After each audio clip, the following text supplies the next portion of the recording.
déjà disposé. Ton cœur est en feu. Nous glorifions le Seigneur Jésus-Christ pour sa bonté et sa fidélité. Alors, nous n'allons vraiment pas tarder. Le Père est déjà avec nous. Alors, aujourd'hui, c'est ça, c'est la deuxième étape de notre cheminement que nous avons commencé depuis hier, le cheminement pour détruire les hôtels de famille. Aujourd'hui est notre deuxième rencontre, la deuxième partie de ce puissant thème qui nous a été partagé hier par le Père Bienvenu Gia. Alors, je t'invite tout simplement là où tu es à tout simplement bénir le Seigneur pendant que je reçois le Père sur l'écran. Alléluia. Mon Père, Bonsoir, bergère. comment ça va, mon Père? Oh, Dieu me gère bien. Amen. Alléluia. Alors, mon Père, grand merci encore d'être là avec nous en ce soir. Alors, je vais Merci à vous. m'excuser pour te permettre de nous conduire dans cette deuxième rencontre de notre thème qui nous conduit, qui est le suivant, détruire les hôtels de famille. Merci, mon Père. Alors, chers amis de connecter à Notre-Dame du Refuge, je vous salue encore dans le nom de Jésus. Merci pour ceux qui suivent cette session de destruction des hôtels de famille. Hier, nous avions planté le décor et aujourd'hui, avec la grâce de Dieu, nous poursuivons. Et aujourd'hui, nous allons aborder deux sujets assez particuliers. Comment est-ce que l'hôtel est bâti et quelles sont les activités qui sont menées sur ces hôtels-là? Je nous dévoile petitement dans cette session le plan que l'ennemi a contre notre vie pour que nous puissions en toute réalité parvenir à démolir ces hôtels-là. Comme je l'ai dit, le principe, il est pareil. Si tu ne connais pas l'hôtel que tes parents ont pu bâtir ou la stratégie de Satan, tu ne pourras pas démolir cet hôtel. Alors, frères et sœurs, je voudrais commencer déjà par parler de comment est-ce qu'un hôtel est bâti. Hier, nous avions parlé plus ou moins de ce qui se fait sur un hôtel et comment est-ce que ça se présente. Mais aujourd'hui, particulièrement, je parlerai de comment est-ce qu'un hôtel est bâti. Alors, il faut savoir qu'il y a deux phénomènes, il y a deux choses particulièrement qui donnent à un hôtel d'être bâti. La première des choses que vous devriez savoir, si l'hôtel n'est pas bâti conséquemment par rapport à ce qui est en termes de logique et de normes, ça ne peut pas réellement avoir un impact. Ce que tu dois savoir, mon frère, ma sœur, c'est que Dieu, il a bâti, il permet que nous puissions bâtir des hôtels en fonction d'un certain nombre de critères. Et le premier critère se situe en Genèse, le chapitre 12. Genèse, le chapitre 12, à partir du verset 7. Permettez-moi de vous lire ce verset pour que vous puissiez prendre conscience de comment est-ce qu'un hôtel est bâti. Alors, il est dit ceci. Genèse chapitre 12, à partir du verset 7. L'Éternel apparut à Abraham et dit, je donnerai ce pays à ta descendance. Abraham bâtit là un hôtel à l'Éternel qui lui était apparu. Voilà. La première des choses que vous devriez savoir, dans le fait de bâtir un hôtel, il y a premièrement ce qui définit nous être humains, ce qui permet à un hôtel d'être valorisé et d'avoir plus tard, quand il est bâti en l'honneur de Satan, une réclamation. Vous comprenez? Et la première des choses, c'est d'abord la parole. Rappelez-vous déjà dans l'évangile selon Saint Jean, le chapitre 1er, il a dit que Dieu a fait le monde au moyen de la parole. Car tout est venu à l'existence suite à la parole. Ce qui donne matière aujourd'hui à, j'ai envie de dire, à un hôtel qui a été bâti par nos ancêtres, ne connaissant pas Jésus, devenu pour nous un hôtel de malédiction, n'est rien d'autre que, frères et sœurs, le fait même que nous soyons, et j'ai envie de dire, tout simplement, connectés à ces hôtels à cause de la parole qui a été relâchée. Vous conviendrez avec moi que la parole est ce qui caractérise un être humain. Les autres animaux vivent par instinct et d'autres par intuition. Mais nous, êtres humains, en plus de notre intuition, nous avons la capacité de communiquer. Et c'est ce que nous disons en réalité qui est pour nous le facteur légal, qui identifie un acte que nous avons posé. De quoi est-ce que je veux parler? lorsqu'une personne s'exprime et qu'on enregistre quelque chose qu'elle a dit, automatiquement, qu'est-ce qui se produit? Ce qu'elle a dit peut servir contre elle ou pour elle dans une situation quelconque.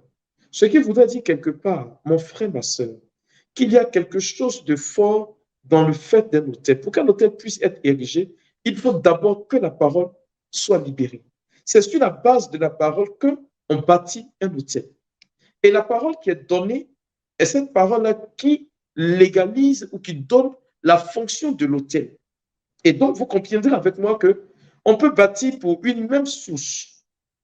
Ou une même souche, je prends un exemple banal, dans un village ou dans un campement, pour vous qui êtes en Europe, vous comprenez ce que je dis, on arrive en campagne, par exemple, et puis il y a une eau qui est là, que tout le monde adore.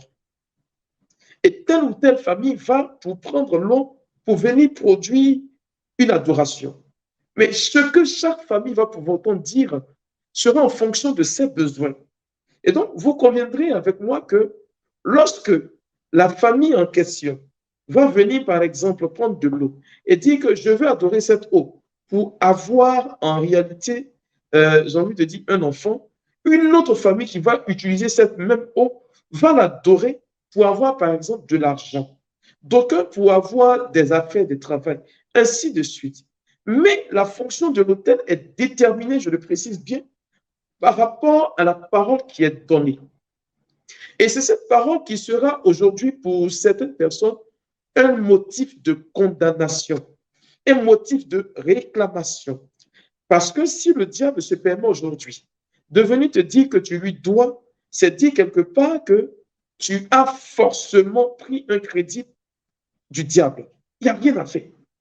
Et c'est ce qui, malheureusement, aujourd'hui, fait que c'est la parole donnée qui condamne. La preuve en est qu'aujourd'hui, lorsqu'on traduit quelqu'un en justice, et quand vous regardez les films américains, on prête serment de dire la vérité sur la parole de Dieu. Est-ce que tu diras la vérité, ne rien que la vérité?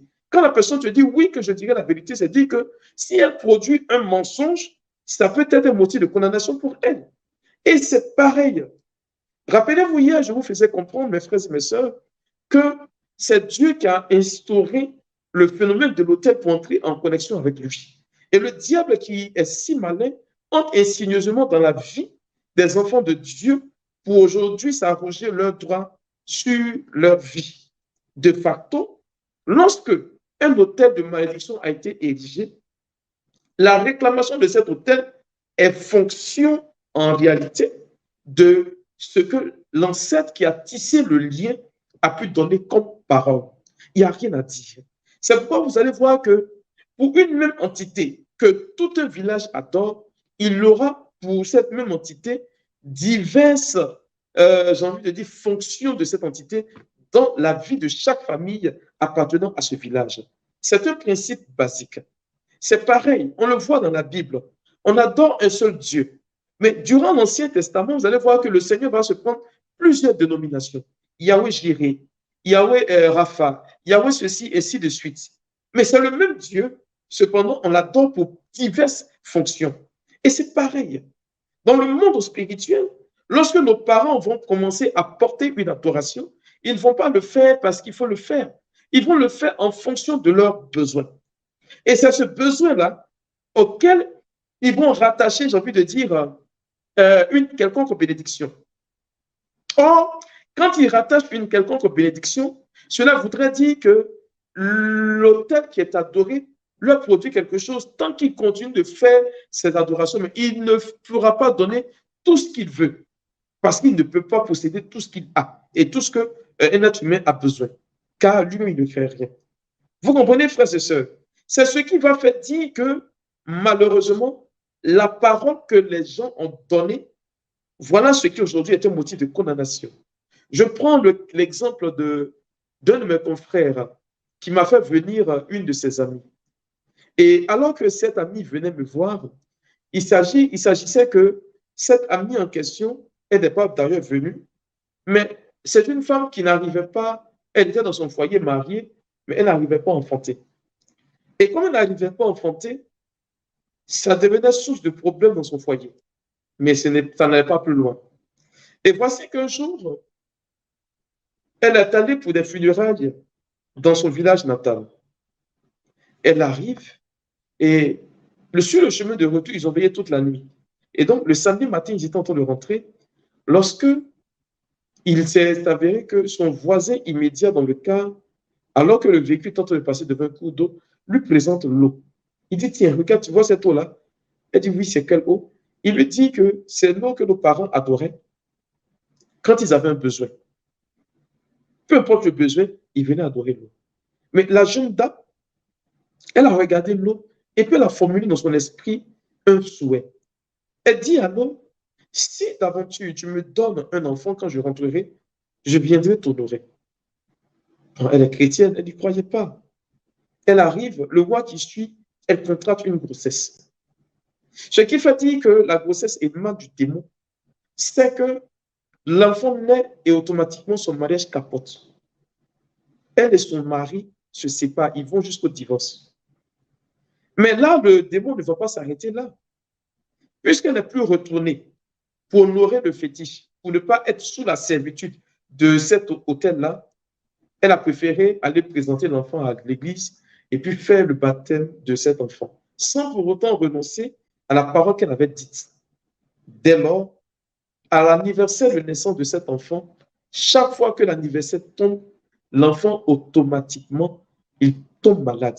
Mais la maladie, elle est toute bizarre parce que l'enfant, il devient anémique, c'est-à-dire il perd tout le sang. Ce n'est pas qu'il est blessé que ça coule, non. Le sang se volatilise dans son corps. Chance pour elle, c'est parce que elle est dans elle est dans le corps médical qu'elle est capable de pouvoir trouver des pots de sang rapidement pour son enfant. Et chaque année, c'est le cycle. La dernière fois on lui avait recommandé de venir me voir, il s'est avéré que l'enfant avait 4 ans. Mais c'est la parole qu'elle a donnée qui fait dire aujourd'hui que l'eau, en réalité, est capable de réclamer la vie de cet enfant.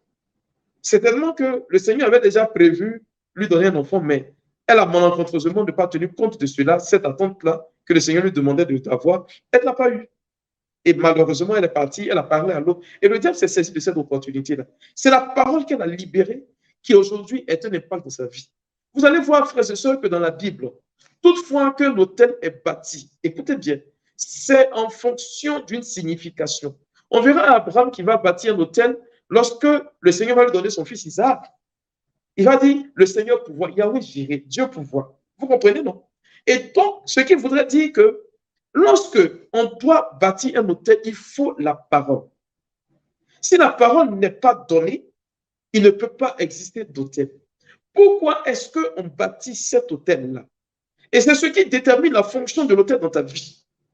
Si tu ne connais pas la fonction de l'hôtel, tu vas beau casser, briser, mais tu ne pourras pas détruire ces hôtels-là. Et donc, c'est un principe, j'ai envie de dire, fondamental pour démolir les hôtels qui sont dans votre vie de famille. C'est un premier pas. On verra, frères et sœurs, que lorsque ces paroles sont données, ce sont ces paroles-là qui deviennent une valeur juridique, spirituelle. Et ça, je le dis pour ceux qui ont fait le droit, on sait que la parole donnée est une valeur juridique capable d'innocenter une personne ou de la rendre coupable. Ça, c'est clair. Et c'est pareil.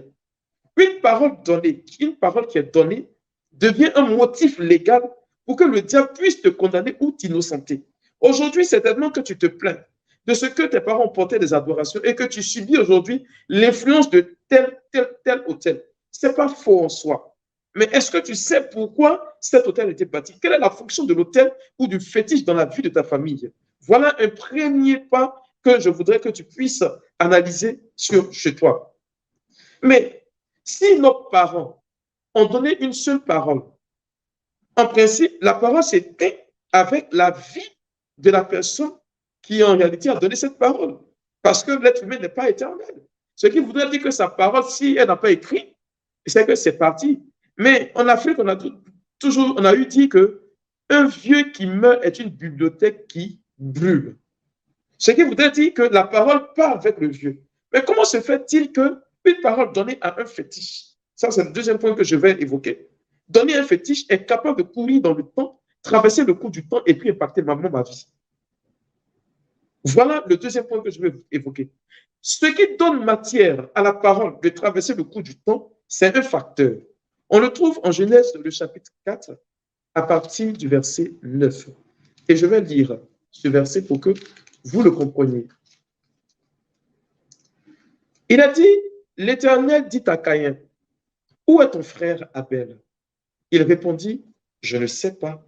Suis-je le gardien de mon frère, moi? Alors Dieu dit, qu'as-tu fait? La voix du sang de ton frère crie du sol jusqu'à moi. Rappelez-vous que on a dit hier que l'autel était la porte du ciel. Mais ce qui permet à un autel d'être une porte du ciel, c'est le sang qui versé, qui accompagne en réalité cette parole-là. Tout simplement. Parce que nous le savons bien, la Bible a dit par la suite que on ne versera pas impunément le sang d'un innocent. Et donc, ce qui donne matière aujourd'hui aux fétiches, aux hôtels ou aux totems de votre famille, d'avoir un droit de réclamation sur votre vie, c'est parce qu'en plus de la parole donnée, il y a eu du sang qui a été versé. Tant qu'il n'y a pas de sang versé, la parole s'arrête avec la personne qui, en réalité, meurt. Mais elle bâtit un hôtel aujourd'hui, après combien de décennies? Vous continuez de payer le prix fort. Ce qui voudrait dire, frères et sœurs, que l'une des choses que nos parents ont faites par le passé, ne connaissant pas bien sûr Christ, et je ne voudrais pas qu'on leur impute cette responsabilité parce qu'on aurait été à leur place, on allait faire peut-être pire. Et donc, voyez que dès lors que le sang est versé et qu'une parole est accompagnée, automatiquement, la parole prend effet dans le temps. Ça peut vous paraître bizarre, hein? Mais jusqu'à preuve du contraire, la science n'a pas encore réussi à fabriquer le sang humain. C'est pourquoi nous continuons de faire ce que nous appelons un don de sang. Et donc, si nous continuons de faire un don de sang, cela voudrait dire quelque part, mon frère, ma soeur, qu'il y a un élément vital qui est dans le sang, que Dieu a mis en nous, qui donne la possibilité d'ouvrir le monde spirituel. Et ça, vous le savez pertinemment.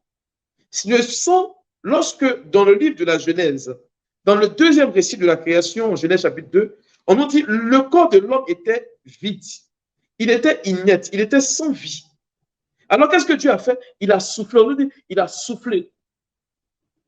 On n'a pas dit que Dieu a mis le sang. On nous dit il a soufflé. Donc le liquide qui coule dans le corps de l'homme n'a d'impact et de force qu'à cause du souffle de Dieu qui est à l'intérieur. Or, c'est quelque chose que Dieu nous a donné gratuitement. Du fait que nous prenions ce sang-là et que nous le versions accompagné de paroles, comme Dieu, il est éternel, qu'il a soufflé dans le corps de l'homme, ce qui voudrait dire quelque part, mon frère, ma soeur, que ce souffle que Dieu a mis là est ce qui crée l'ouverture, je précise bien, c'est ce qui crée automatiquement une ouverture au monde spirituel. Dès lors, si le monde spirituel qui a été ouvert par le sacrifice d'un animal n'est pas ordonné à la personne de Dieu, qui peut en profiter? Le diable. Voilà l'une des parties qui, aujourd'hui, pour ma part, doit être connue. Et on peut le voir encore. Regardez bien. Hein. Pour ceux qui vont se poser certainement la question de savoir, mon père, mais nous, on est baptisés, mais qu'est-ce qu'il en est? Alors que la Bible a décrit que, dans le livre des Chroniques, que le péché du père ne peut pas rebondir sur l'enfant. Écoutez ce que Jésus dit. En Jean, le chapitre 9, nous sommes dans le Nouveau Testament, versets 1 et 2. Il a dit ceci, Jésus vit en passant un homme aveugle de naissance. Ses disciples lui demandèrent, Rabbi, qui a péché, lui ou ses parents, pour qu'il soit né aveugle? Ce qui voudrait dire qu'il y a des péchés que les parents commettent, que toi qui n'as pas vu ce péché-là, tu payes. C'est ce que ça veut dire. Qui a péché, lui ou ses parents? Alors que cette même Bible dit dans l'Ancien Testament que celui qui pêche, il est propriétaire de son propre péché. Mais il y a des péchés qui résultent tout simplement de la responsabilité de la personne qui a commis le péché. Mais il y a des péchés qui, en plus de la responsabilité de la personne, partent jusque dans la génération. Pourquoi? Parce qu'il y a une matière, il y a une substance qui est entrée en ligne de compte. C'est le sang. Voilà ce qui fait qu'il y a réclamation sur notre vie. Voilà ce qui fait qu'il y a matière de vie, l'autel de malédiction, le fétiche, a droit de vie sur nous ou pas. Comprenez que nos parents ne l'ayant pas fait sciemment, ils nous ont condamnés. Mes frères et mes sœurs, voici là une triste réalité. Je le dis et je sais de quoi je parle. C'est l'une des raisons qui nous pousse aujourd'hui à dire que Jésus-Christ, il est le seul qui est capable de nous sauver. Le sang versé. Et vous savez pertinemment qu'il est dit aussi que Paul le dit si bien et très beau, il dit qu'il n'y a pas de rémission de péché sans effusion de sang. Pourquoi le sang est si important? Pourquoi est-ce que les autels réclament votre vie? Je vais vous expliquer quelque chose qui va véritablement vous surprendre. Lorsqu'on verse le sang et que le sang a matière, j'ai envie de dire, pour parler contre notre vie, ce n'est pas parce qu'on verse le sang dans l'air. On verse le sang sur le sol. Pourquoi? Parce que le diable sait, écoute bien, le diable sait que tu es un être humain. Qu'en dépit de tout ce que tu vas faire, tu es condamné à marcher sur la terre des hommes. Et donc le sang est versé. Quand il y a une réclamation partout où ton pied touche le sol, dans ce bas monde-là, il y a une réclamation. Donc l'autel est capable de parler contre ta vie. Je vous raconte le témoignage d'une dame pour qui nous avons prié, nous rendons la gloire à Dieu, qui était tout le temps malade. La maladie faisait partie de sa vie. Mais ce qui était intéressant dans le fait que la maladie, ça paraît assez bizarre, c'est que quand la dame est couchée et que ses pieds sont sur le lit, elle n'a aucun problème. Vous comprenez, non? Mais dès que son pied touche le sol net, toutes les maladies de son corps se réveillent. Donc, c'est lorsqu'un jour nous étions en train de prier et on a su qu'il y avait eu un envoûtement sur sa vie. Et l'envoûtement a été fait par le sol. Les paroles qui ont été dites selon lesquelles si la femme touche son pied, touche le sol, automatiquement, il faudrait que la maladie ou ce pourquoi ça a été programmé touche sa vie. Voilà la motivation réelle. Mon frère, ma soeur, nos parents ont peut-être posé, j'ai envie de dire, des actes par le passé, mais ces actes aujourd'hui parlent contre notre vie. Pas que nous ne soyons pas sérieusement et baptisés, mais il y a un élément nouveau qui est là-dedans. Et cet élément nouveau, c'est le sang. Le sang qui donne vie à notre tête. Ce qui m'amène à aborder le deuxième point de ce que je dis aujourd'hui. Ce qui est intéressant, c'est qu'il y a des activités qui sont faites sur l'autel. Voyez, lorsqu'un autel est bâti, il sert de sacrifice. Est-ce que tu comprends? C'est-à-dire que l'autel, c'est un lieu où on sacrifie. D'aucuns parleront d'un lieu d'abattage. C'est pourquoi si vous voyez qu'un sorcier se permet de tuer quelqu'un, et on nous dit que c'est le phénomène de la sorcellerie, c'est que le sorcier a livré l'individu en question sur son autel à lui. Comprenez ce que je dis, hein? Sur son autel à lui. C'est ce qui lui donnera matière de pouvoir avoir droit de vie ou de mort sur cette personne-là. L'autel est un lieu où on offre des sacrifices. C'est un lieu où on parle. Écoutez bien, on parle. On déclare. On jure. On s'engage et on engage toute sa famille. Pourquoi? Pour un besoin humain. Mais ce qui est conclu spirituellement et qui a un impact physique est déterminé dans le temps. Je dis bonjour à quelqu'un simplement, sans pour autant rattacher mon bonjour à un acte spirituel. Ce bonjour-là se limite tout simplement à ce que la personne est en train de faire et à d'autres rencontres, tout simplement. Mais si je rattache mon bonjour à un acte spirituel, en ayant bâti, nourri un autel, en disant ceci, que la première personne à qui je vais dire mon bonjour puisse entrer dans la faveur divine, vous verrez que la personne en question, à cause de l'acte spirituel qui est rattaché à mon bonjour, la personne aura son jour qui sera bon. Rappelez-vous cette maxime c'est le spirituel qui commande le physique. C'est le cas de cette personne âgée un ancêtre qui est entré un jour dans la forêt parce qu'il est allé chercher à manger pour les membres de sa famille.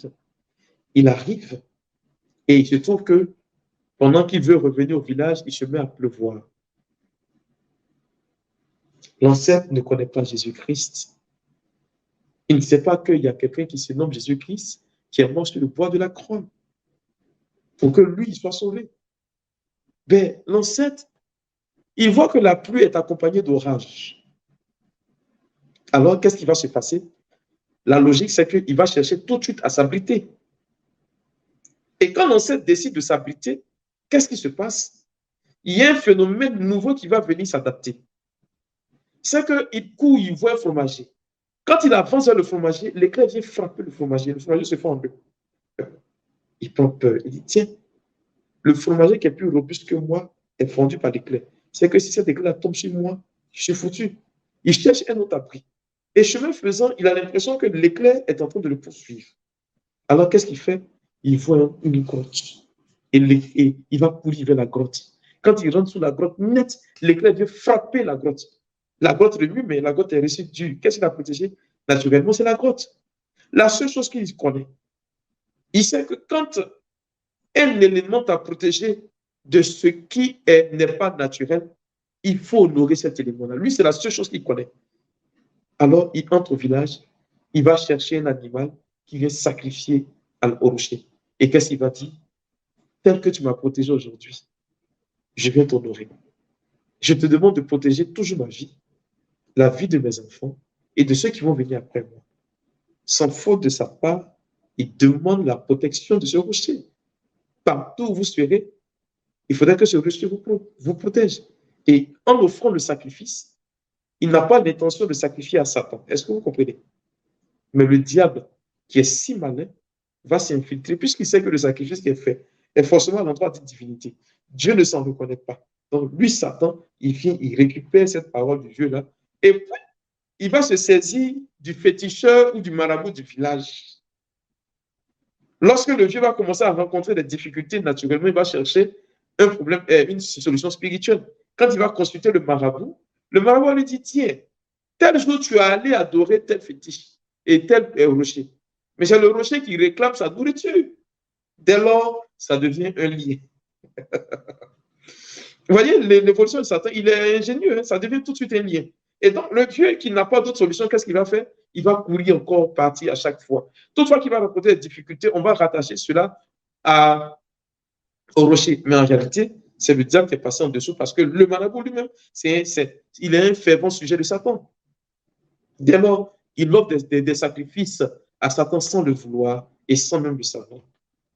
C'est ainsi qu'aujourd'hui, tu te retrouves piégé. L'autel se nourrit.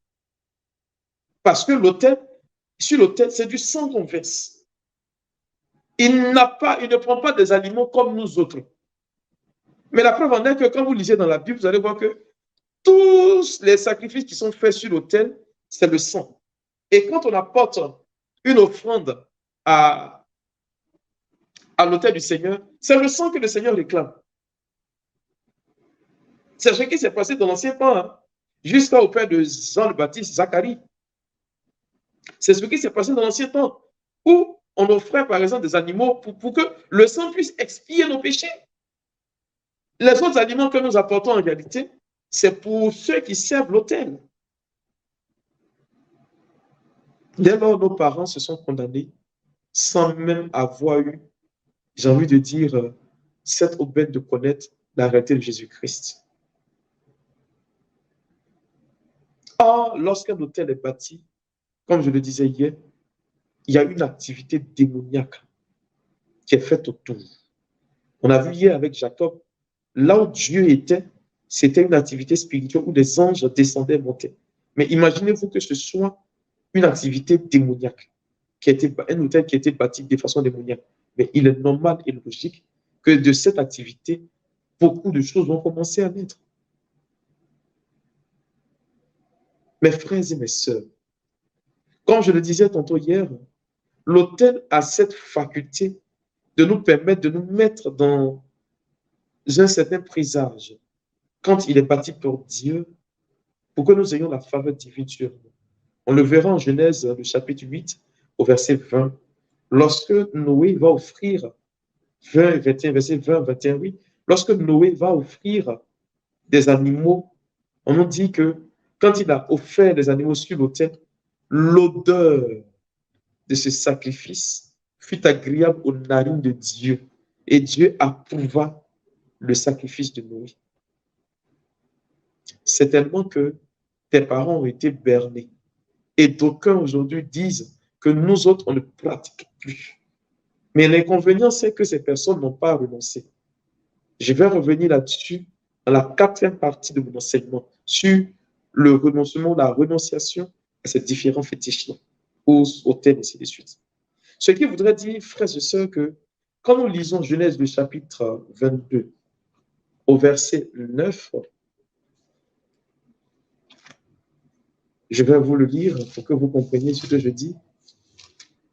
Genèse chapitre 22, le verset 9. Il a dit, lorsqu'il fut arrivé à l'endroit que Dieu lui avait indiqué, c'est le sacrifice d'Abraham, d'Isaac, Abraham, il construisit l'autel et disposa le bois. Il ligota son fils Isaac et le mit sur l'autel par-dessus le bois. Vous voyez, non? Il le ligota. Puis, Abraham étendit la main et prit le couteau pour égorger son fils. Alors l'ange du Seigneur l'appela du ciel et lui dit, Abraham, Abraham. Il répondit, me voici. L'ange lui dit, n'étends pas la main sur le jeune et ne lui fais rien, car j'ai reconnu maintenant que tu crains Dieu et que tu n'as pas refusé ton fils, ton unique. Tout autel se nourrit de sang. Et ça, je le dis. C'est le cas d'une de nos sœurs. Son père, malheureusement, quand elle naissait, a pris le placenta pour aller le mettre dans le sol et il a planté à cet endroit un fromager. Écoutez bien ce que je dis. Hein. Quand il a planté le fromager, il s'est dit ceci, ben, puisque le fromager dure dans le temps, je voudrais que ma fille dure dans le temps. Puisque le fromager est robuste, que ma fille devienne forte. Et quelle est la crainte de tout le monde? Voilà les paroles du papa. Hein. Puisque le fromager produise de l'ombre, que ma fille soit celle-là qui produise de l'ombre dans la vie de plusieurs personnes. Ce sont les paroles de bénédiction 7. Et la fille, elle part à l'école, elle grandit, elle a tous ses diplômes. Croyez-moi, frères et sœurs, le plus petit diplôme qu'elle a, c'est, elle a été, je crois bien, chef du personnel. C'est tout. Sinon, c'est DGA, DG. Malheureusement, quand elle occupe un poste, le poste, elle ne fait pas plus d'une année à ce poste-là. Et à la même période, elle perd son emploi, elle perd tout. Quelque temps après, elle retrouve encore un autre boulot. Donc, c'est cyclique. C'est-à-dire qu'elle ne peut pas garder un boulot plus de 2 ans, plus d'une année du moins. Voilà le problème de cette jeune fille-là. Mais lorsqu'elle est arrivée chez l'un de mes frères qui prie aussi pour ce genre de situation, dans l'interrogatoire, il a compris qu'il y avait un problème. Et le problème en question, il disait, mais la fille, il y a un problème. Quand je te regarde, je vois que ton âme est liée à un fromager. Quand elle a dit fromager, la fille a tiqué parce que elle a vu que chaque jour, quand elle dort dans son rêve, elle se retrouve toujours dans son village natal, mais elle voit toujours un fromager. Elle ne comprenait pas. Il lui a dit, bon, va au village et va regarder. À telle période, la période où elle a perdu son emploi, il dit, va regarder. Elle part. Quand elle va regarder, elle constate que le fromager a perdu toutes ses feuilles. Quand elle a eu du boulot, elle est revenue, il lui a dit d'attendre. Quand elle a eu du boulot, il lui a dit, va au village, va regarder encore. Elle est partie regarder le fromager avec toutes ses feuilles. Il lui a dit, ta vie est liée au fromager. Si on ne t'en détache pas, tu ne pourras pas. Vous voyez? On dirait que le père a voulu mal faire, mais il ne s'était pas rendu compte que le fromager allait perdre ses feuilles à un moment. Frère, sœur, je suis en train de te dire ceci, que les activités qui sont autour de l'autel démoniaque ont un tel impact dans ta vie, à telle enseigne que tu peux malheureusement arriver à faire des choses que toi-même, tu n'avais pas envisagé faire. Frère, sœur, c'est une ouverture d'esprit que le Seigneur permet que tu aies en cette session. Je te prie tout simplement d'être toujours connecté. Et tu verras que le Seigneur te donnera les rudiments nécessaires pour démolir et détruire ces hôtels. Que Dieu te bénisse.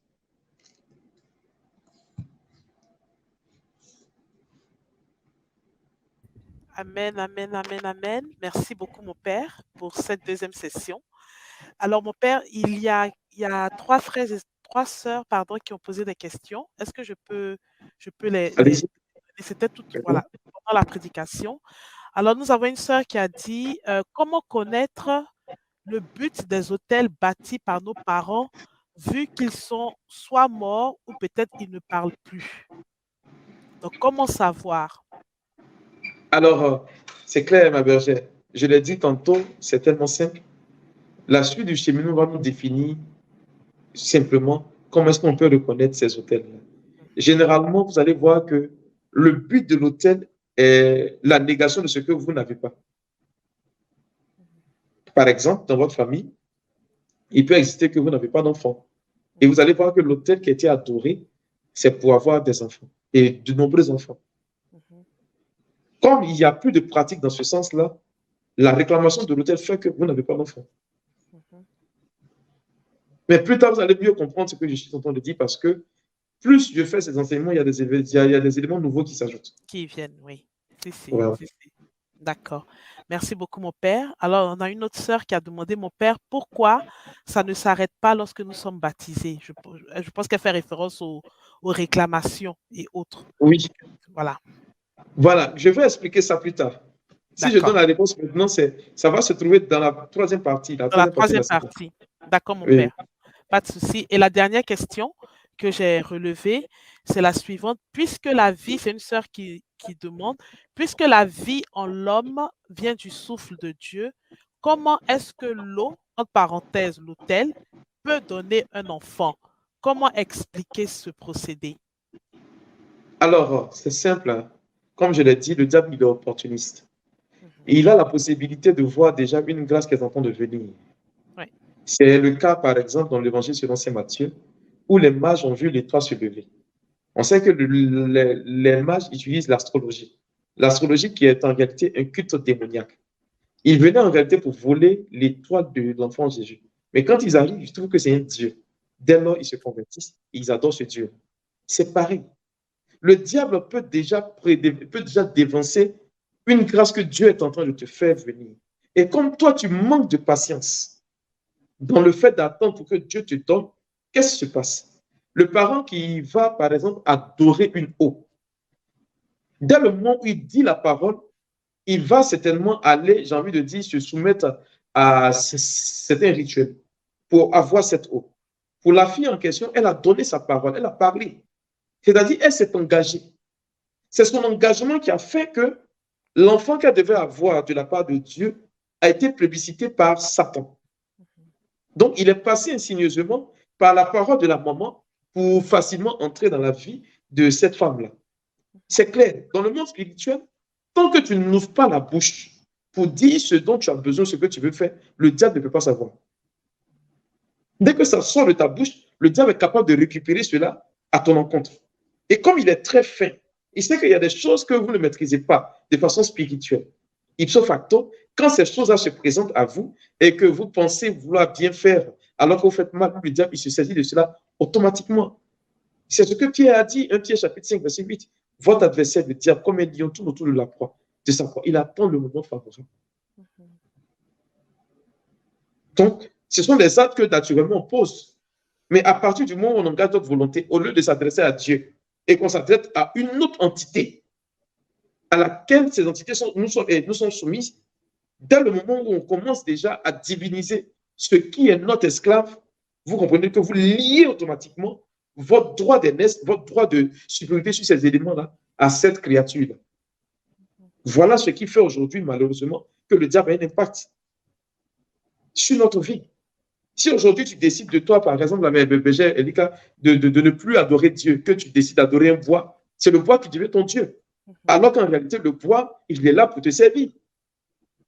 Mais dès le moment où tu soumets ta liberté à ce bois-là, automatiquement, tu vends ton droit d'aînesse. C'est en cela que Jésus a dit, ne prenez pas ce qui est précieux, vos pères, pour le jeter aux pauvres. C'est notre volonté qui fait que aujourd'hui Satan a un droit de vie de boss. C'est tout.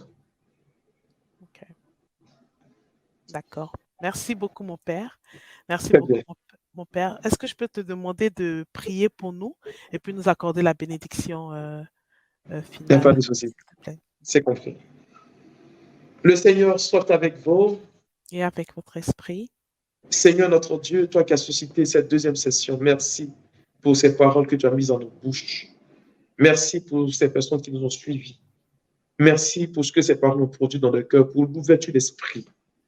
Je prie de protéger leur existence, de les garder fidèles à ton alliance, de toucher à leur existence afin que tout ce qu'ils toucheront ne soit pas impacté par cet enseignement. Je prie que ta grâce les protège, que ta bénédiction soit leur souveraineté. Et tout ce qu'ils auront à faire, tout ce qu'ils auront à dire, que ce soit pour ta gloire. En la bénissant, bénis Seigneur leur acquis.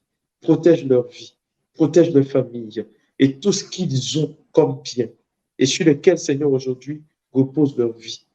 Merci, Seigneur, toi qui es le Dieu d'alliance, toi qui es le Dieu qui nous rassemble, toi qui es le Dieu de toute relation, d'accorder ta grâce à ces personnes et de les bénir aujourd'hui, toi qui es Père, Fils et Saint-Esprit. Amen. Amen. Grand Que Dieu merci, vous mon bénisse. père. Amen. Merci. Merci.